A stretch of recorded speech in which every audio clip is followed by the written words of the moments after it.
ശബരിമലയിൽ നടന്ന ഈ ടെൻഡർ ലേലത്തിൽ ഇത്തവണ ഉൾപ്പെടുത്താതെ ദേവസ്വം ബോർഡ് ഒഴിവാക്കിയ കടമുറിയാണ് രഹസ്യ ഇടപാടിലൂടെ ഇപ്പോൾ ആലപ്പുഴ സ്വദേശിക്ക് അനുവദിച്ചിരിക്കുന്നത്. സന്നിധാനത്ത് തിരുമുറ്റത്ത് മാളികപ്പുറം ക്ഷേത്രത്തിന് സമീപത്തെ 17 നമ്പർ മുറിയാണ് അതീവ രഹസ്യമായി കച്ചവടമാക്കിയത്.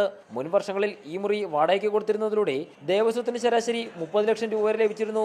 ഈ സ്ഥാനത്താണ് ഇപ്പോൾ 12 ലക്ഷം രൂപയ്ക്ക് മുറി വിറ്റത്.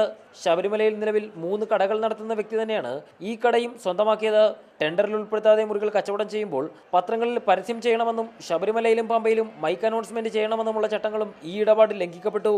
അതർ സ്റ്റാൾ എന്ന വിഭാഗത്തിൽ ഉൾപ്പെടുത്തി അനുവദിച്ചിരിക്കുന്ന ഈ കടയിൽ ഇപ്പോൾ വലിയ കച്ചവടമാണ് നടക്കുന്നത്. ഇതോടെ കടയുടെ സമീപം വർഷങ്ങളായി പ്രവർത്തിക്കുന്ന ദേവസ്വത്തിന്റെ സ്റ്റാളിൽ ആള് കയറാത്ത സ്ഥിതിയുമായി. നേരത്തെ തന്നെ ആരോപണ വിധേയനായ ഒരു ദേവസ്വം ബോർഡ് മെമ്പർ നേരിട്ടിടപെട്ടാണ് ഈ കടമുറി മറിച്ചു നൽകിയതെന്നാണ് വിവരം. ഈ ഇടപാടിൽ ദേവസ്വത്തിന് സംഭവിച്ച ലക്ഷങ്ങളുടെ നഷ്ടം മെമ്പർ ഉൾപ്പെടെയുള്ളവർക്ക് നേട്ടമുണ്ടാക്കിയതായും ആരോപണം ഉയരുന്നുണ്ട്. S Shyamkumar, reporter, Sannidhanam.